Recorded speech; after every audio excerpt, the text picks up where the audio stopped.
Neighbors, Welcome back. you thought we disappeared, but here we are, speaking into the void again, into the mic, looking out of Yongin. Yo, yo, yo, yo, yo, yo. Oh, so cheesy. Don't say cheesy, Why? say good. Okay, good. Katie, you have to compliment your partner. Okay? Well, think about like positive reinforcement. Don't turn into the Korean ajumma with the negative reinforcement. Okay, Already. so if you're gonna become a rap star, then you should audition for the next Show Me the Money. Yeah, I'm prepping for it. I'm going to stop everything. I'm going to prep my rap. I wanna see you on the TV getting crashed by all those judges. All right, guys, we're going to start off our podcast. Before we do, you know the routine. This podcast is brought to you by Gochujar. What should I say about Gochujar? Gochujar is popping off. And, we love the support. And we love that a lot of people are taking interest to Korean foods. And a lot of people also buying ceramics. Yeah, Korean ceramics. I think we're like the only company. tukbaegi. We're the only company that has mastered how to ship out ceramics.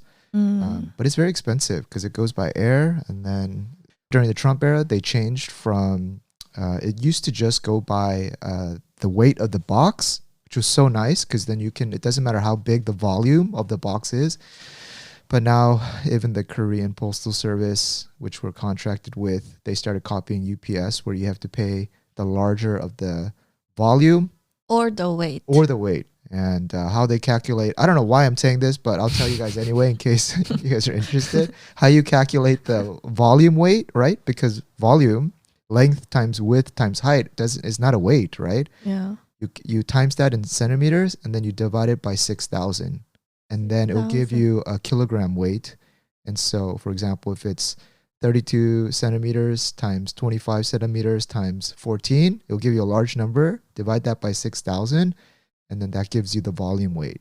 So is that like a mathematics equation? That's like the norm for UPS, FedEx, okay. everything.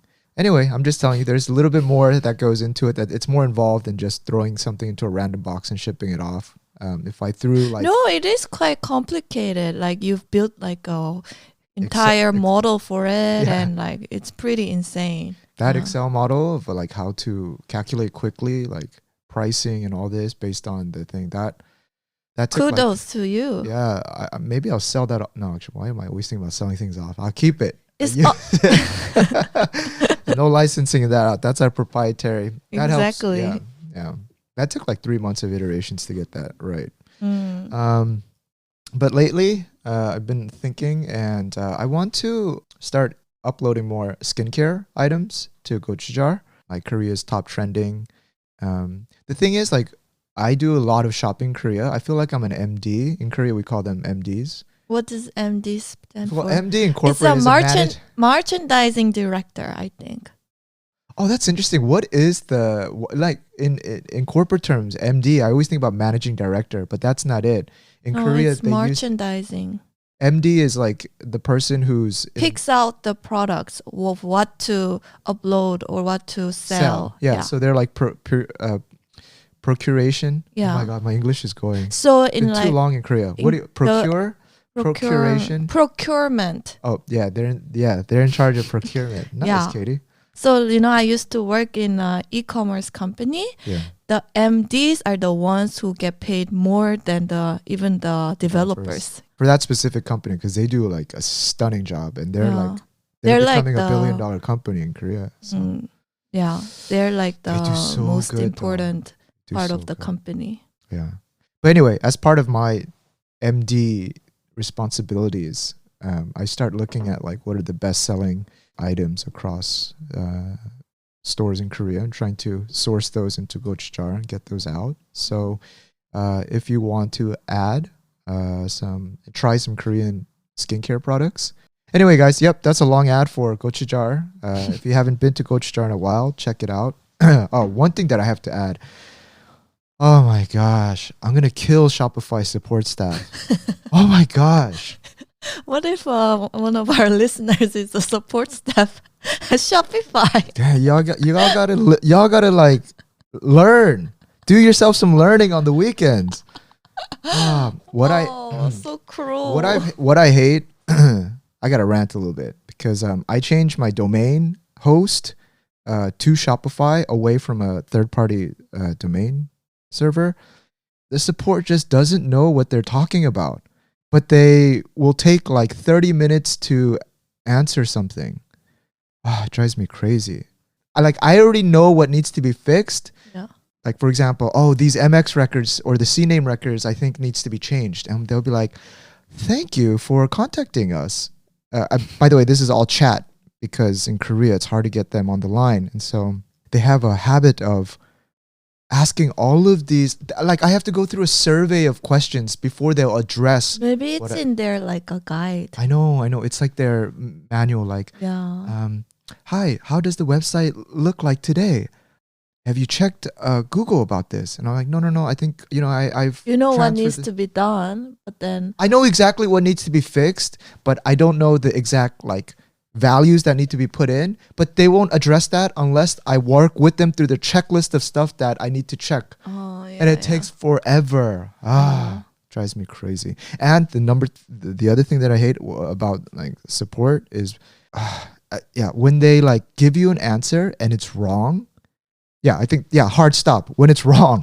The answer is wrong and I know it's wrong. Like, for example, I'm sorry guys, I just have to rant. I'm my blood is boiling. Last night I told them that my domain has been transferred out of my third party and they go, oh no sir, this is not our problem. You need to go check with the host, your previous host server. I'm like, no, the domain has transferred out. So I can't fix it. I don't have access to cPanel because I can see the cPanel now. And the guy's like, oh, no. The thing is that when you transfer out of your previous domain, it takes 30 days and then we can access it from here. So technically they still have ownership. And I was like, really? Oh, but I can't really fight that because I didn't know that. And then I called them. By the way, to call my previous domain server, I'm calling from Korea and international call. Yeah, it's an international call. So then I had to buy Skype credit. All right, but in Korea, so cumbersome. You can't buy Skype credit in the app. You have to buy it online on the website. And then I call through my Skype. They didn't have a chat service. By the way, I haven't accessed Skype in nearly 6 years, so I have to make a username and password. By the time I get onto the operator from my previous domain, the chat person there is like, sir. By the way, after being on hold for 20 minutes, they go, oh, sir, your domain has been transferred out, so you need to talk with Shopify. Oh my gosh, back to Shopify. And I was like, brewing with anger. Yeah, I'm trying my best. I need to put on a helmet because my head might explode. And I told the guy hey, to be honest, I've even bought Skype credits to talk to you.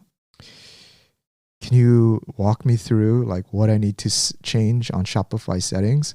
And he goes, but he was so cool. He was like, sure. So what I ended up doing was he shared me his email. I would screen capture an email and then I would send it to his email while we're talking. And then he would open up his email and take a look. That's really nice of him, though. And I was like, why the fuck did I change my server? If their support is this good, I should have just kept it. But I moved it. And then the thing is, you don't know until you really dipped your foot into it. Yeah. Support is the first contact point with a company after you order or buy their service. And so it's so important. Anyway, that's it, guys. By the way, how is support at Gochujar then?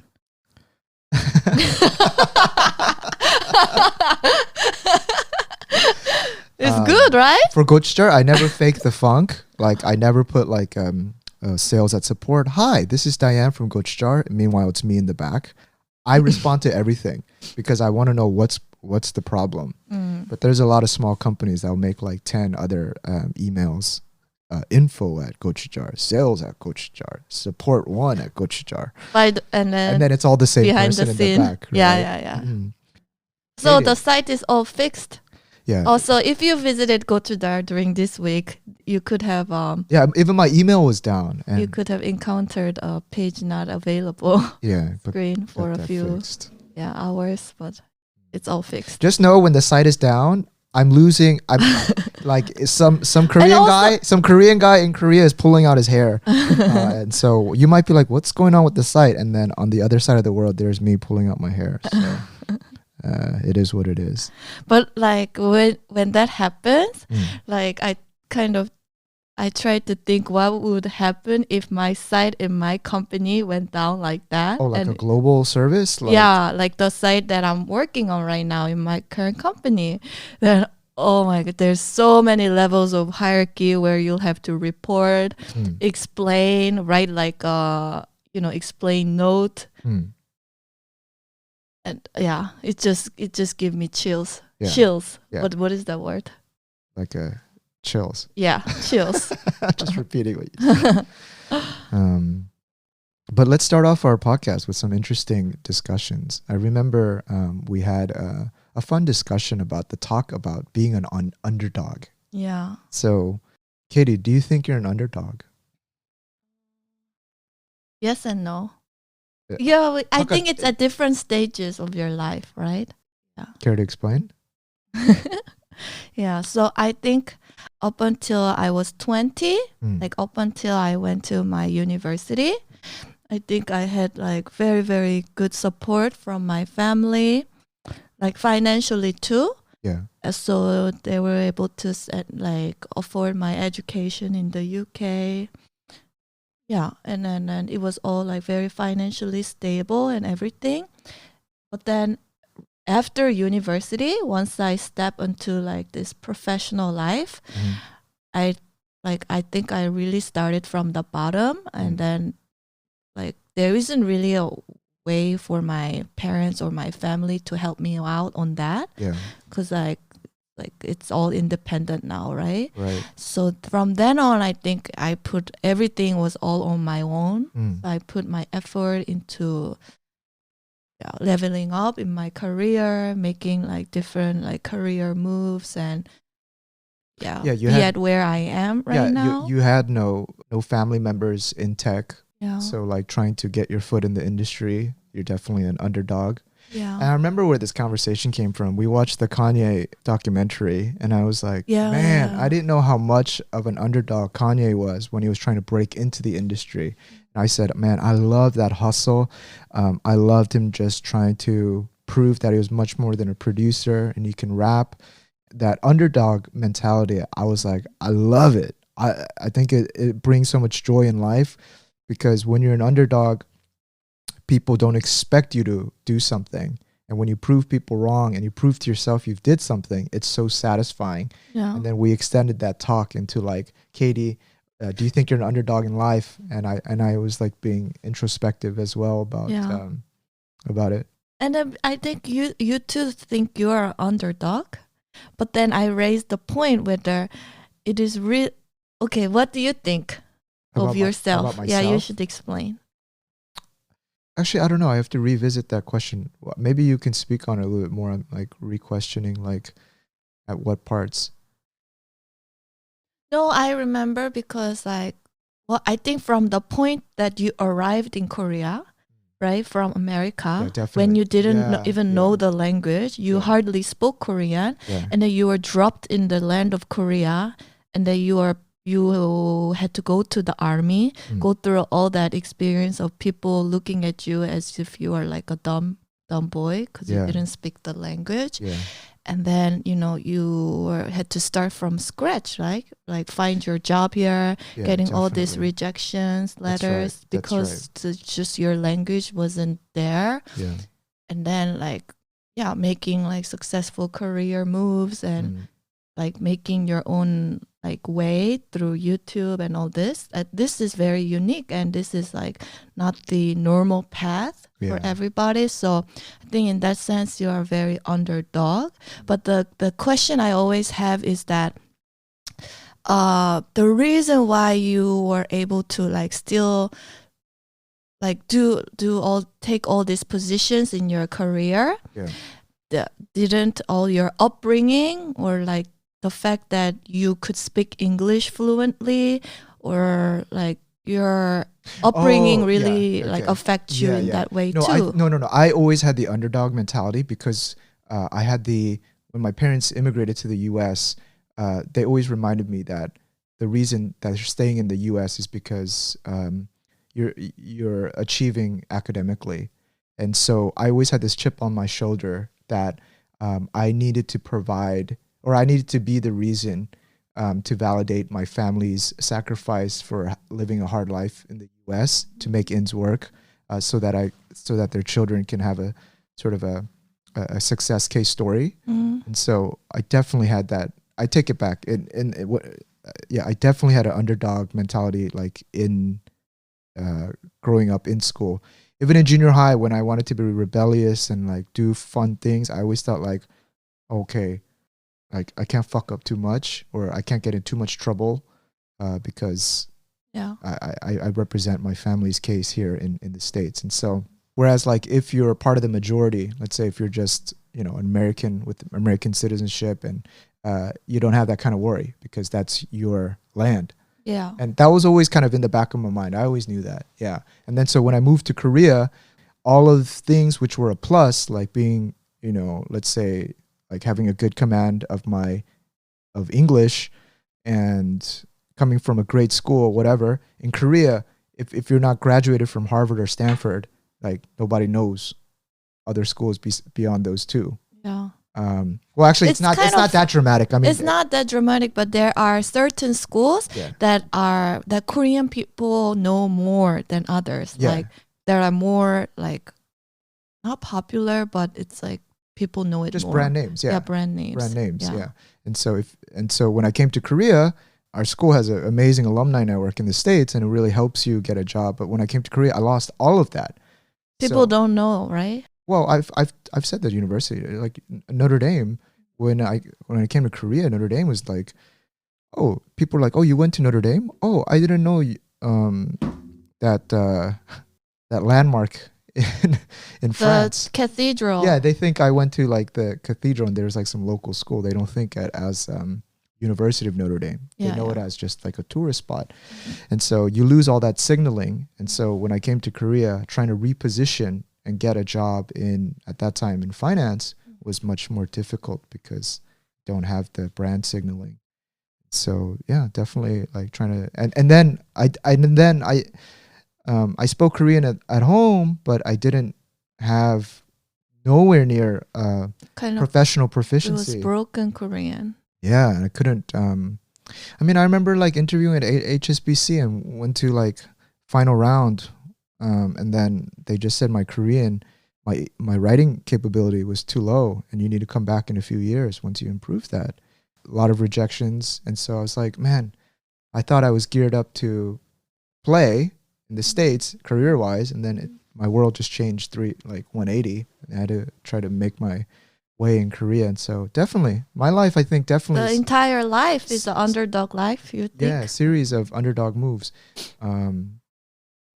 Yeah, and so. But I think the fact that like when you look at your resume, the fact that you lived in America and that you went to school in America, it kind of already at first impression when somebody looks at your resume in Korea, it looks different, right? And then people like everybody wants to speak fluent English in Korea, so it's like definitely a plus for you. So I think that also kind of is just a natural benefit that you have. But at this age now, I'm permissionless. I love to say that. Like, I don't need to gain anyone's permission. I don't use resume anymore because I'm out of the corporate world. You don't need it. I don't need it anymore. I can make money anywhere around the world. I know how to make money. I know how to set up a business. I don't need anyone's validation. Period. Hard stop. So don't care. So the underdog has turned into the top dog. Sorry, guys. But I still need my resume. I still need to build my resume. I mean, the other part of this was I remember telling you that I'm happy I was born middle class. Being born middle class, you have parents who focus on education as a means to kind of advance themselves financially, or as a, it's just ingrained that education is a core part of raising kids. Since you're born middle class, like you have an objective in front of you. You want to get a great job. You want to do better than your parents, and and there's, it's set out for you. But like I was telling you, if I was born into a very wealthy family, it's going to be very hard for you to, for example, show success more than your parents. Say if you're born the children of Bill Gates, you have to actively search for what means success to you. So then you're saying that it's good for you if you're born into a middle class family, and then like it helps you succeed in life, like become, let's say, like it makes you wealthy, and then but then your children won't be kind of have the benefit of being raised in a middle class family, so it's kind of like always worse for them then. That's true if you achieve a lot. But I was talking more of the lines that I think it's easier to define what success is when you're born middle class. Just means that you make a lot of money, if we just say it very easy. Yeah. Whereas if you're born into a really wealthy family, the definition of success is not just making a lot of money, because you won't be able to outperform your parents, so you always feel like an underdog. I mean, think of like who's the little kid of Will Smith? How does he prove to his dad that he's isn't he man? Doing well in the entertainment too? Well, I don't think not as much as so his let's dad. say that would it have changed your like what you want to do in life? Let's say you were born into a like not like crazy rich, but just a wealthy family where money was never a driver in my psyche. Where money is not an issue for you to live the rest of your life. Do you think that would have changed like your course of actions in your life, like going to college and like finding this job and going, or like, well, that's what I'm saying. That's exactly what I'm saying is what you're asking. I definitely, I would float around so much. Like maybe you would have gone into if I'm a son of a billionaire and I have all the resources, I would try my hands at horseback riding. I would try my hands at art. I would try my hands at writing. Becoming a Olympic snowboard athlete. Exactly. But the thing is, it's so easy to switch. And I would keep switching. Really? And I wouldn't know how to persevere because it's just, there's nothing, no one is expecting, there's no pressure for me to succeed in this because me succeeding in this field doesn't bring anything to anybody. So I would switch whenever it got hard. Like I don't know how to persevere through hard things because it's easy to switch. Meaning, but it could give you. Let me just give you an example. Let's say that I'm writing a book and it's very mediocre. I wouldn't persevere 10 years to get that thing published. Really? Because I have money. Why am I going through, like you would ask yourself, why am I making my life so hard?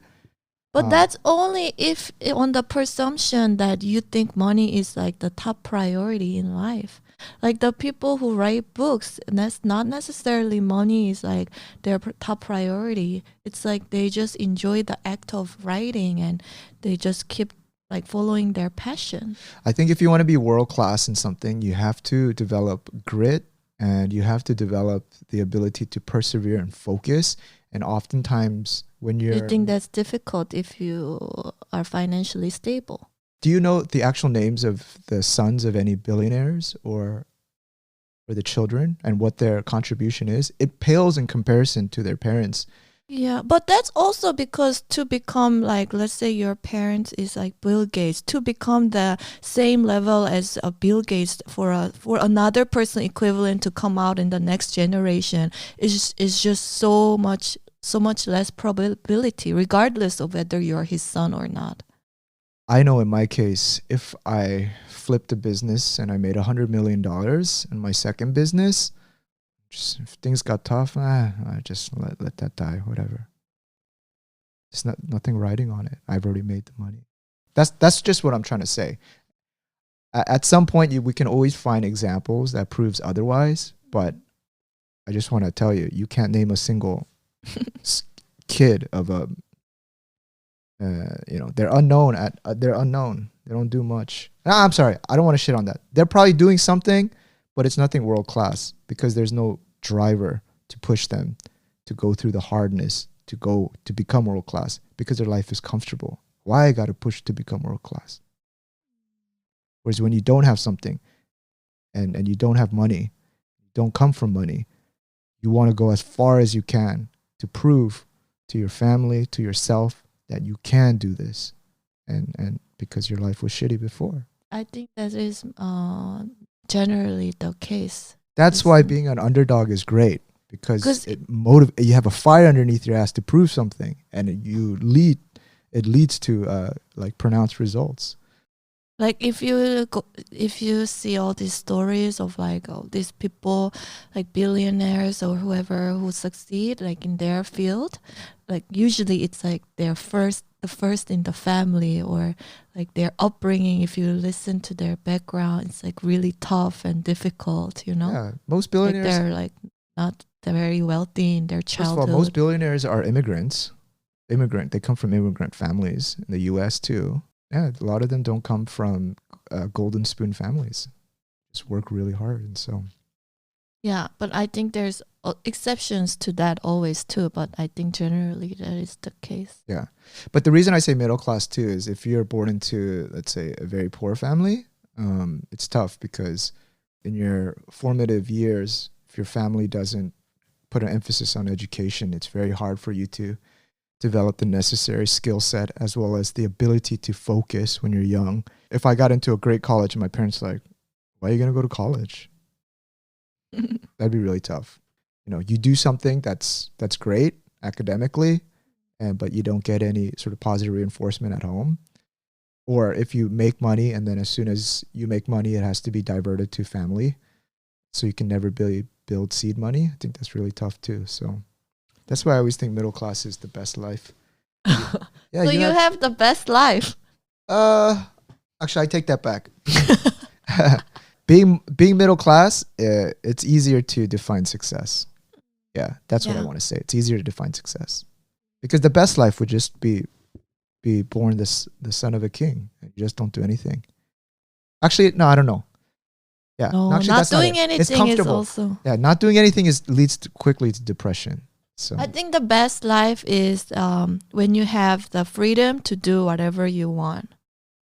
Like you don't have to, let's say you want to like spend a few years concentrating on like carpenter works. You suddenly have interest, but most people don't have that option or the privilege to do that because like they have to find money, you know, support their family, or just they also think about the pressure from other people. What are they gonna think about me? All that.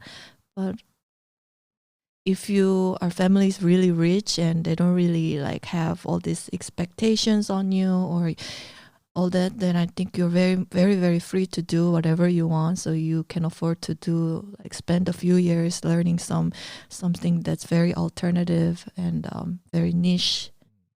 Yeah. Sorry, when you were talking about like carpenter, like if you come from a very wealthy family and you decide to become a carpenter, and there was a person from middle class who is doing carpenting to raise a family, I would bet on that middle class person that their product becomes, or that person becomes much more famous in 20 years than that rich person. Yeah, but I don't think that other person from a wealthy family, is her or his purpose to become world class. I don't think that'll be their end goal anyway. But for that middle class person, to become a world class could most likely be their goal. But for the other person, it's not necessarily their goal. It's just they find meaning in it. It's their pleasure. They find peace in it. They just enjoy that work, so they just do it. Yeah, that's interesting. I would like to interview a son of a sorry. But I think it's very hard to admit that too. So if you do an interview like that, I don't think they will most likely tell you that like that. Say like that. Yeah, I'm curious if I could interview like the children of billionaire. I want to see what their North Star is. Like, well, how do you define success?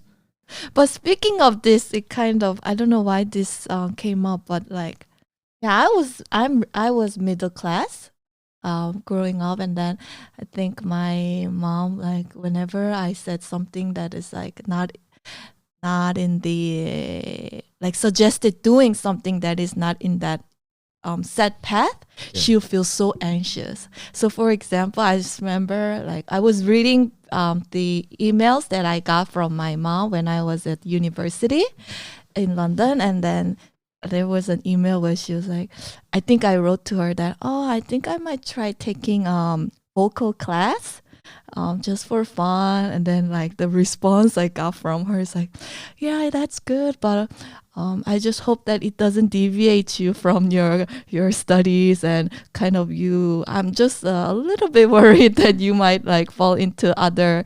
Yeah, they want you to be focused. Yeah. Then looking at that, like, and I know that I know my state of mind at the time. It's just like just the singing class, right? And I didn't think it didn't even last for more than a month, to be honest. But for her, it was like an alarming bell. She was scared that I might like take that too seriously and suddenly drop out of school and get into like a singing job or something. Right. Just even from that little initial like sentence, she got so scared.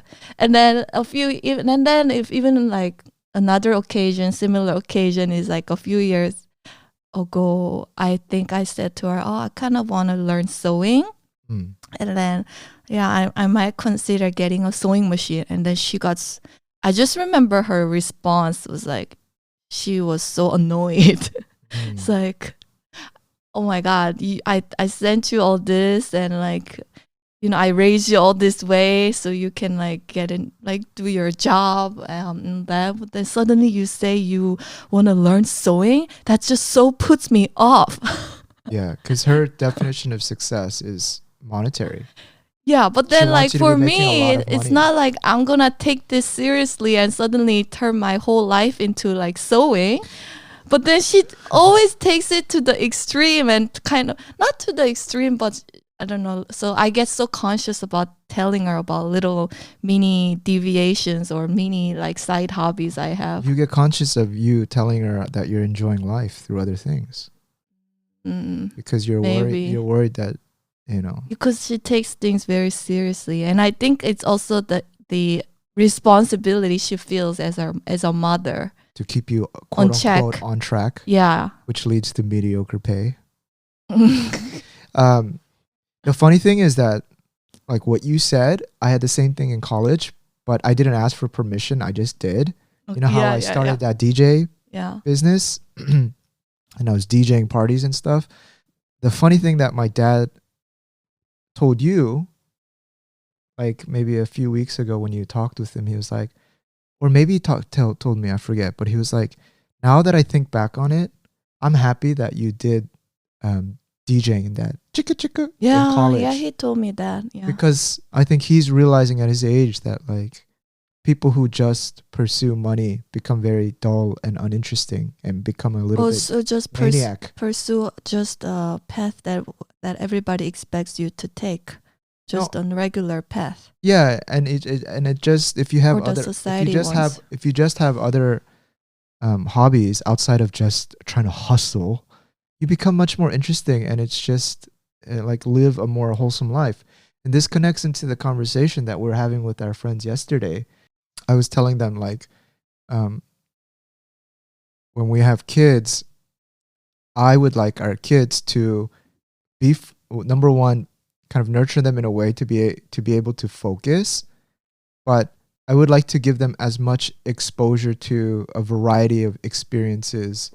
Just a variety of experiences. Like I want to, for example, teach them how to sew, take them sailing, snowboarding, go play tennis, horseback riding, go climbing. Why? Because when I was younger, I think my dad was too busy with work to teach me how to enjoy life. But then, like I've mentioned this podcast, the father of my white friend, you know, Americans, you know, they're the majority, of course, in the US. They just know how to enjoy life. They're not immigrants they're not the underdog. They're already the majority. And so they know how to live life and enjoy, right? And so he's the one who took me snowboarding. And all of those seeds, those activities that he taught me, make me enjoy life at the age of 30 now. Like, we go snowboarding, and how fun is that? Right?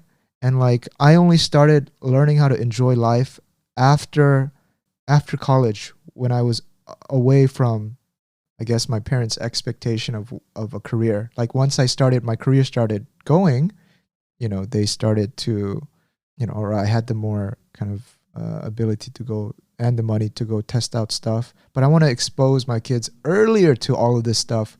That way, and I don't necessarily expect that they become world class at one of those things, but when they're stressed out at work at the age of 20 or 30, they're like, I've actually been sailing before. I want to go try this, and they're able to live a more wholesome life.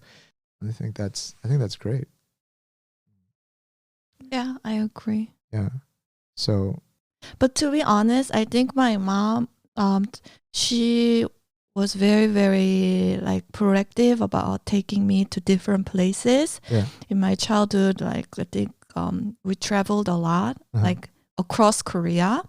She would take me, my brother, and like a few our friends together to like camping and like different parts. And I have good memory about it, but I don't know how like important it is. It's just good memory, but right. Like if you try to link that to like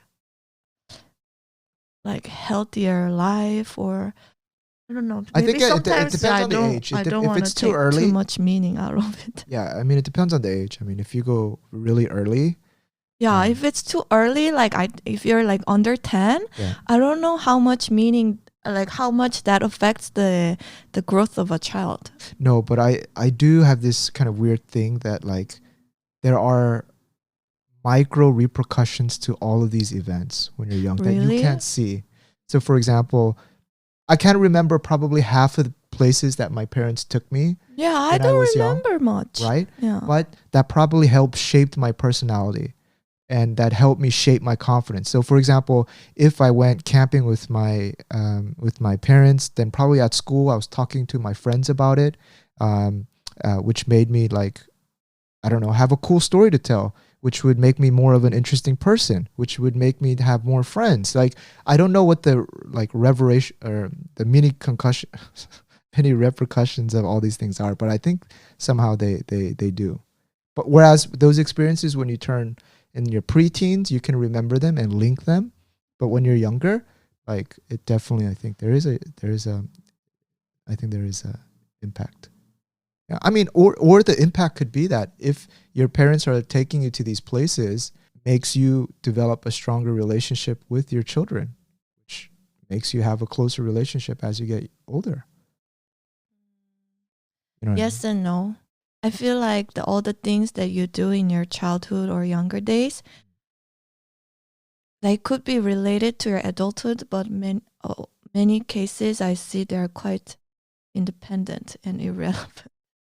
Okay. In my experience, I think. It could be.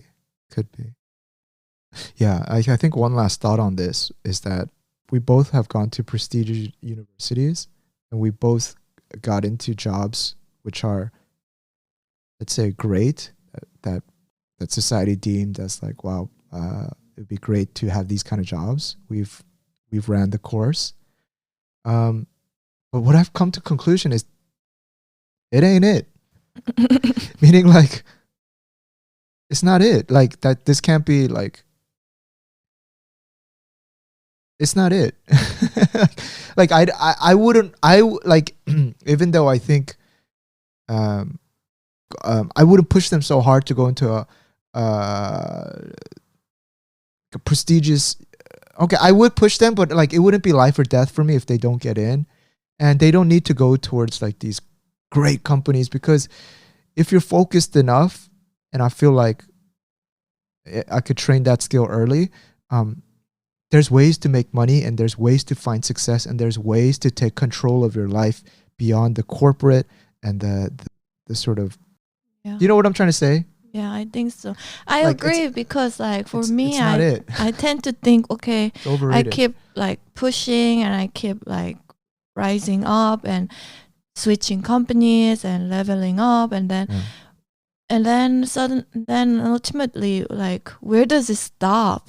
You know? Yeah. Like, all this for what? Like, okay, you keep rising, You've already, you never like to talk about the names, and I understand why, but you're already going to one of the best companies in Korea as a developer, and now you're considering moving to another one that has a even better pay. But after that, where do you go? Okay, let's say you went to Google. I'm sure even at Google, what's next? I'm sure even at Google, you will, after like 3 years, you're gonna get bored of the team or the work, and you want to move. But this so-called what's next? What next? There is no what's next. So tiring. After you hit a certain level, and I feel like you already hit a certain level. And what I'm trying to say is that what's next is kind of asking for permission or validation. It's a continuation of that, but even without asking permission, like the next step would be for you to build your own product, take all the skills that you have and build something, and that becomes like almost 5 times more rewarding than some sort of signaling that you get for going to some brand name college or brand name company. Yeah. So that's the next level, to be honest. Yeah, I agree. Yeah. Oh, this is such a I like this. I like this dialogue because it's very honest. And by the way, if you're listening to this, I want to say we have the right to change our minds.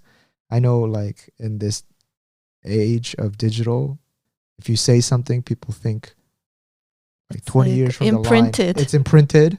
But this is more of like kind of things, developing thoughts. Yeah, saying stuff as out loud. As we like get older and experience life. Yeah.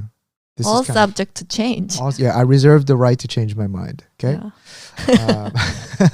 I think one of these things that I learned when I was in school, I went to a junior, or when I was in high school, I went to the Cal State Fullerton, which was a university or a college next to my high school, to take a class in an extra class in art history. And at the time, I was doing it to fulfill a requirement for some accelerator program. I don't even remember. That left a seed in me, which activated like a month ago. Yeah, you started studying art again. Yeah, because like in our previous episode, I talked about NFTs, but all the art in NFTs look like shit, to be honest. It's like really low class level art. I mean, they trade high. I mean, that's why there's value in it and I'm interested in it. But from an art level, I came across Francis Bacon, and wow. His art is so dark. And Francis Bacon is an Irish painter. And man, I forget which painting it is, but he did a painting of a pope or a bishop. Man, the face, you guys Google it. It's something out of a nightmare. It's so scary. It's so scary. It's like so gothic, scary. It like haunts you. And I'm like, but I don't know why you are attracted. Why it captured my imagination is that, like, I was just looking at it and I was genuinely getting scared. And I was like, how could someone paint this? This is amazing. What must have been going on? It's much scarier than watching some stupid Netflix horror film. And I was like, man, what state of mind were you in to draw what society reveres into such a scary painting? Was he a big rebel? Oh man! And then I started listening to his personal life. He's a gay guy, but then like he would find partners who would like to abuse him in his relationships. Like he was like a masochist or a sadist. I forget what the difference between the two is. Anyway, he likes pain. So like he would find partners who would like interact with him sexually in a very like violent way. And this would like cause these like crazy emotions inside of him. And then he would paint that. Express that in painting. And I was like, damn, this is beautiful. Like, man. And I started to listen more to his life, and it's chaotic. He loves drinking, and then I saw the inside of his studio. It looks like a nightmare, but out comes these pieces. And it was so interesting because later on, as he's aging, it's easy to find a violent partner in your 20s or 30s because so much testosterone, but it's harder to find someone that's like that when you're in your 40s and 50s. And then his paintings start to calm down. You don't see as much aggression. And I'm like, man, this is so interesting. And it captivated my mind. Yeah. And so I started to look at other artists whose paint. And I guess I'm saying all this because that inkling that I took in art history, that opened up something in my mind a long time ago where it's easier for me to like peer inside now.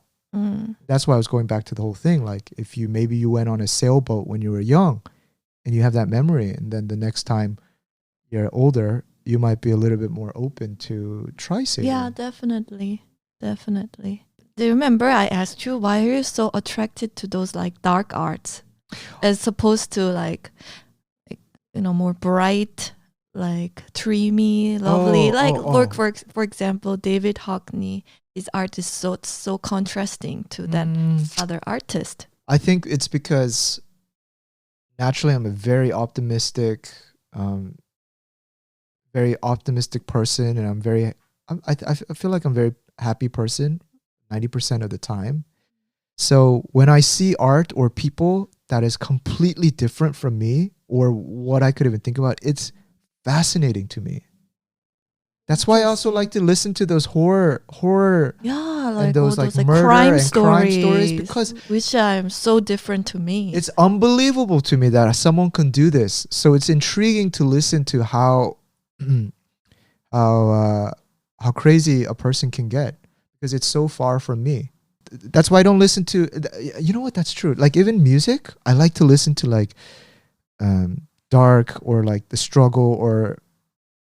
Yeah, I just kind of listen. Yeah, I gear towards that because it puts me in a different world. A lot of emotions. Yeah. I know happy emotions because I have plenty of it. But like this dark, like evil, it intrigues me. I don't know. This is completely opposite to me, by the way. Yeah, I'm like more prone to like happy songs, like bright, like very high spirit. And also art. I like to look at art that is more calm and peaceful and like brings me peace. Bright colors. From our conversation, I thought I like things that make me think, because at the end of the day, I like to think too. Excuse me. So when I see this painting of there's another painting he did. It looks like 3 penises, but it has mouths and it looks crazy. Just crazy. But I'm like, why would you draw something like that? And that train of thought in my mind, when I'm looking at it, I let my mind run for 2 or 3 minutes. What is that? What is that? But when I look at a David Hockney and I just see something in a swimming pool, I'm like, oh, okay, cool. Looks refreshing. Done. Move to the next thing. I have no emotions about it. But if you think of art as like, people like buy art, like to put it in their house, would you like still want to like hang up those dark art in your house? In my room I would, or like if I had a separate room, but I wouldn't put it in our living room. Yeah, because it would scare people. But like if I had like my own like basement, I would definitely hang up like one of those paintings. So for example, I looked at the but it's not like I'm not interested at all at like non-dark stuff. Like I looked at the documentary about Andy Warhol on Netflix. It was interesting. But these pictures of Campbell pop art, it just doesn't move me. But Andy Warhol himself is very interesting. Like I saw a video of him eating a Burger King. So YouTube that, Andy Warhol eating a Burger King. There's something about him. I think I don't know if he does it on purpose, but the way he carries himself in public, it's almost like a performance. And that was interesting to me about that. You could be very expressive, but I think a lot of artists like to be vague and mysterious, and he has a way of carrying himself he seems almost non-human, which was very interesting to me. So not his art, but Andy Warhol as a person. Like when I was listening to more of his life, it was very intriguing. But somehow classical art, I don't know, it doesn't move me either. Like when we were in Rome and looking at the ceiling, definitely you get the wow. But that was it.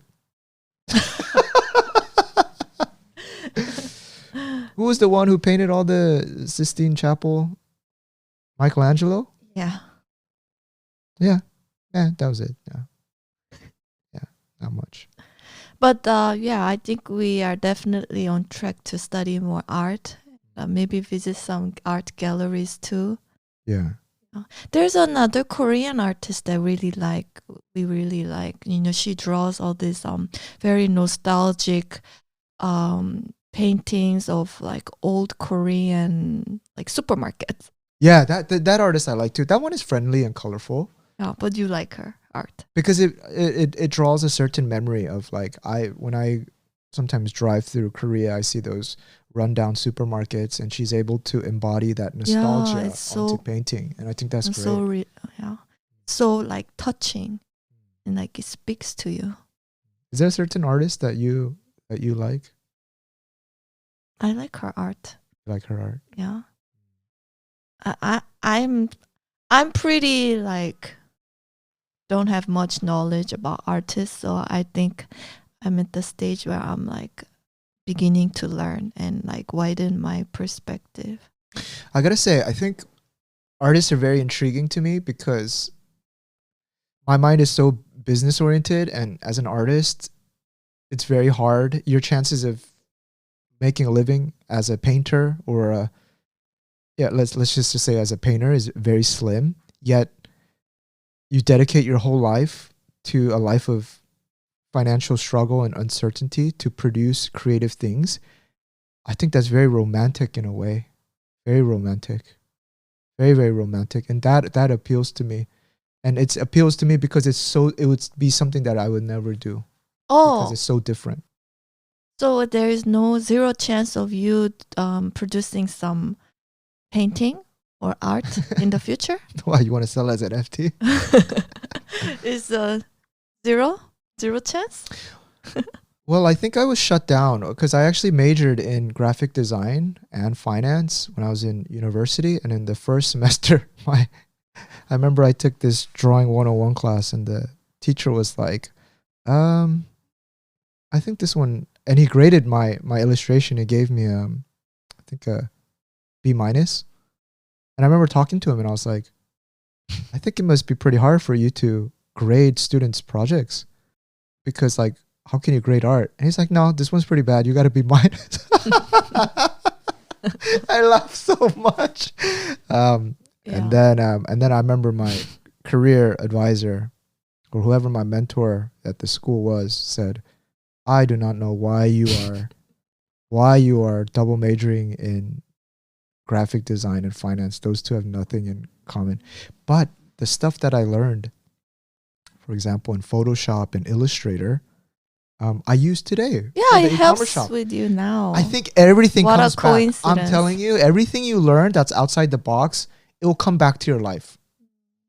Like that art college course is coming back to my life, making it easier for me to take interest in it. And I'm telling you, everything comes back.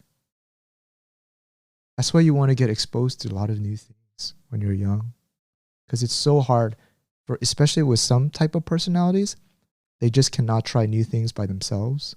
Not self. If you're an introvert, no, it's not about necessarily. Introvert, extrovert. It's just the as you get older, or for some personality types, it's just very hard for them to have the self motivation to try something that's, Yeah. I mean, some people can't even try sushi. Why? Why? It's just too scary. Raw fish. No comment. Yeah. Now, there was a lot of stuff that I wanted to cover today, but we went on. Yeah, I guess this is good. Yeah. We need to go eat. I'm craving sundubu. 해물 sundubu so much right now. Our sundubu recipe is bomb diggity. Bomb diggity. I actually watched that video last night too, again, and I saw the views. I'm like, oh my god, when did it rise so much? It's so good, but right now we don't have minced pork, so maybe we'll go out and eat sundubu. Yeah, let's do that. Oh, I'm craving sundubu. Oh, and now since we're saying this, I'm pretty sure you're craving sundubu. I know. I don't know. Somehow I want to stay on the mic. Maybe 10 more minutes. I feel like we're at I'm like I think you're on a roll. I feel like you're a friend I haven't met in a long time, and I know like if we leave now, it's gonna be another 6 months before we meet. So trying to like we've been quite busy. Oh, actually, I don't know if you remember this. You said something about like, oh, okay, this is about kind of child rearing again. So a few days ago, I watched, I think, a BBC video on like how people's views on child rearing change. So let's say our parents' generation, they didn't really have much information about how hard it is to raise a child, like an infant all the way. And then so for them it's like everybody does it, and then everybody raises a child, so what's a big deal? And I think there wasn't much information about the real life behind it.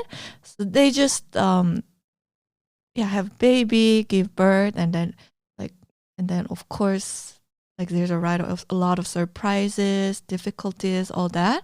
But then nowadays, so it was okay. Back then, we would have been more like overly positive, but nowadays it's overly negative. Interesting. Yeah, because there's so much information, and all these young people now, like there's the internet, so they kind of like reveal like what is the behind the scenes of raising a child. You have zero sleep for like 3 months, and all this like real things that they went through, and people share about it more openly. So now the views about having a kid is overly negative. The reason why I bring this up is we were talking about kind of that thing yesterday, and our friend also was saying like how people who have kids around their age, how it's so tough. Like you basically have no life until like the kid is 3 years old, and you basically have to give up on your life. Your life is gone. And then, which is also what I heard too in news, that like in videos and a lot of media. And I said something controversial. And then what did you say? You said it's the stupid people who don't know how to deal with stress or difficult situation, who don't have difficult experience in life. Well, okay. On this point, I have the right to refuse or to change my mind because I haven't gone through that experience. But where that like initial gut reaction, which we had so much laughs about and just kind of debate with our friend, was that when people talk to me about married life or getting wedded, like it's fun to make fun of traditional things and to like berate it, like, oh, you're gonna get married, oh man, you gotta have fun one last time before we get married. Everybody says that. Or like, wow, like goodbye, goodbye to your like happy single life. Goodbye, get ready for it. Get ready for this hard life. And I've always thought that was not the case. I've always thought that being married is gonna be fun, and if you find the right person and that has at least, I mean, okay, so I'm sure maybe there are grandparents who have lived 60 years who will say, no, you're wrong. But up till now, what I thought is true. Marriage life is fun, even better than single life. You're stable, your life is peaceful, you're never bored, and you have a partner which you can really go through life with. And so all of these stereotypes or all these things that people talked about to maybe signal as like they're doing something, like they've gone through something, I think just comes from weak people or like people who haven't done anything in life. Like you got to remember marriage. Pew, pew, pew, alarms. No, you got to remember that marriage, child rearing is done by everyone in society. And when I went to the military in Korea, I saw what the average IQ of everybody is fucking low. The drill sergeant would say, turn left, right. And we would have kids that would turn left, right, left. And I'd be like, and they couldn't memorize three things. And so I was like, wow, what a blessing it's been. I've been living in a bubble in a university, spending time with kids that are educated. So where I come back to this is when we talk about kids and raising kids, I know it's tough. I know it's like a switch up to your schedule and it changes priorities in your life. But I don't like it when people talk about like raising kids when they're doing it as a way to signal that they've done something tough. You know what I mean? I know what you mean. To empathize with other people who just have done nothing. And when I say they just haven't done anything, I'm saying like when I talk with people who I think is kind of like high achieving people, and they talk about their family, they never go, "Oh my God, my life is so tough. Oh my God, you don't know what life is like." I didn't get like days of sleep. While there might be isolated incidents where not isolated, but there are incidents when they can't sleep. They never talk about it in such a negative way.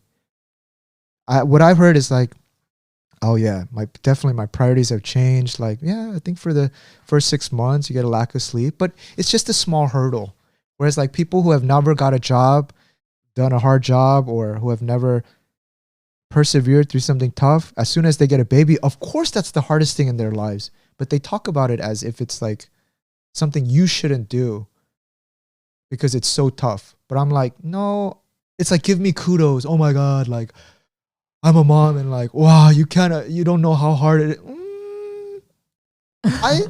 I'm gonna bet that when I have kids and we're raising them, we're not gonna be as dramatic as you are, nor would we give such negative vibes to someone else who's wants to have kids.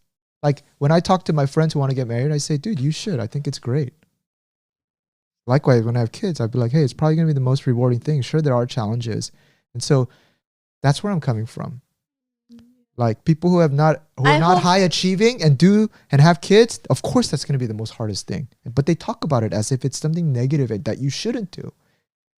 Because they want to signal, give me kudos for doing something tough. That's where I come from. Yeah. I totally get what you mean. And I hope you confirm true. But yeah, because we haven't had kids, so of course everything is like up in the air and questionable. But as a analogy you gave to about marriage, I think that's very, very true. Like before I got married, I was very, very negative about married life and marriage, and yeah, and I would also spread kind of negative. I would be the one who was spreading negative vibe about getting married to other people. Even though you haven't experienced it, right? Yeah. Oh, yeah. But because based on all the things that I saw and all the things that I experienced, I thought I was right. Yeah, but that's talk out of fear. Right? Yeah. And anxiety. And you're going, yeah. But I'll give you another example. When I was going to the Korean military and I would ask friends, they're like, oh, your life is over, man. It's going to be the worst experience. Like Korean, like military and this, it's terrible. And like, 인생 좆됐다, 너 좆됐다, which is just a very like kind of effed up, fucked up way. Like it's saying your life is going to get fucked up. But when I went, okay, there are, I shared some stories in the previous podcast, but I never think about it personally as something that was like really negative and like the worst thing that happened in your life. Now note, I didn't go to the military for full 2 years. I only had to go for 6 months. But even those 6 months, there was like things that I learned. I got to work in civil service. I got to work in this and that. Sure. Now if I was like some tank buddha set up in North Korea somewhere, blah, blah, blah, blah, or near the DMZ, I could say it was much tougher. But when I talk even with some of my cousins who are higher achieving than my less achieving cousins, they never really talk that bad about military either, right? So maybe this comes off as cocky, but I know I'm a high achieving person, and anything that society as a whole goes through without dying, like if you're raising children and parents die, like there's mortality towards that I would understand the fear, but everyone goes through it, whether you have an IQ of 1 or whether you have IQ of, I don't know what the limit is, but let's just say 1,000. The kids still grow up. So it can't be that hard. And sorry, one more thing that I want to rant about. Sometimes in common media, I find a lot of people like to agree with like things that are in vogue or things that are woke, but they'll tell their children something else. Like you need to give an example. Like let's just talk about the whole marriage thing. Yeah. Be like, oh yeah, like, you don't have to get married. You don't have to get married. Live your life. Child rearing is not a woman's sole job. Blah blah blah. But then you'll see all of the rich families. You'll see anyone who's just enjoying life. They all get married, and they have kids. Why? Because kids is so fulfilling. Like, it gives you purpose. Like I always remember I tell you sometimes, I think women, I know women have their own set of hardships, but you guys have the ability to produce babies. And by having a baby, even if your life didn't have purpose before, by that single act, you already get default purpose in life. For men, while a lot of men do find purpose in their children too, there's a lot of people go through their whole lives without having real purpose. Whereas since that baby came out of your body, you have, for women, you have already this intrinsic purpose. So you could have had a shit life. I mean, I'm talking from my cousin. My cousin, the girl, she told me, I thought life was miserable and I didn't care for life, didn't care whether if I died or not. But once I had my kid, I found joy in life. I found happiness. I found happiness in Yeah, I see cases like that. Yeah. And so... But then the other side of that, the danger... Sorry, Katie, I just want to finish my one thought before it goes on to one more tangent. Okay. So I really don't like it when people, just to appease the wokeness in society, will say stuff like that, but then in their personal and their private lives, they act differently. Because then you're getting like all this social praise, but then you're very contradictory. So I always want to stop that. Like, yeah, that's true. Yeah, like if it was that great, why don't you do it? Why don't you actually implement that in your real life? You don't, So always be very wary about what people signal that you should be doing just to be part of some cause or wokeness. Which I have the same thing about another similar experience is open relationship, right? Oh yeah. So this would be the same thing. Me saying, I'm totally like for people who want to do open relationship. It's like there's nothing wrong with it, and then so it sounds cool. You look cool in public. Yeah, you look cool, and then but like when it comes to you. Yeah. And when a guy asks you to do an open relationship and you're like, hell no, then you're saying this is contradictory. Exactly. That's what I'm saying. Saying. But there are some people in public. But there are cases where some people genuinely it works for them. Being in an open relationship, right? Yeah. That's great. I would never force my beliefs onto other people. I just don't care. It's your life. Oh, yeah. You know what I mean? Like, unless you're a family member, it's you or someone I really care about. Because changing thought, trying to convince something really takes effort. And I don't care to change anybody that I don't know. Don't care. It's your life. If you want to be stupid, you can be stupid. That being said, one last thought, guys. I would be so interested to swap my brains with someone. I know I tell you this all the time. Yeah. Because swap your brain with mine. Yeah, it'd be interesting because your personality type is so different, and I would like for you to live in my brain. Because sometimes you go like, how can you just know, or like, how do you have an opinion about this, or how do you feel so strongly about it? I don't know. That's just my personality. Like, that's just the way I am. Your genome. Yeah, that's just the way I am. I don't care about what other people perception about, well, maybe to some degree on some stuff, but generally overall, like, that's just what it is. And when someone asks me about stuff, I'm not scared to tell my opinion, and this is the way it is. But it would be so interesting for me to swap gears. Like, for example, my brain is on a Mac, but then I want to try on a Linux, or seeing life through a PC, a Windows, and just seeing like what it would mean for my first inclination to empathize, or instead of my first inclination to speak, it would be first inclination to listen.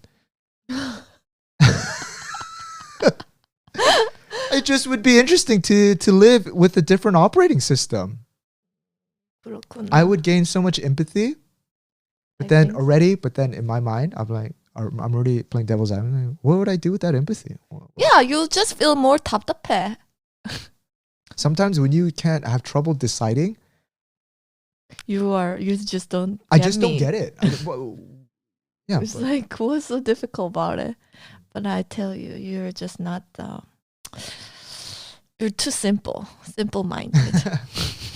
Yeah, that's the answer. Too simple. Ultimately, life is a one-player game, though.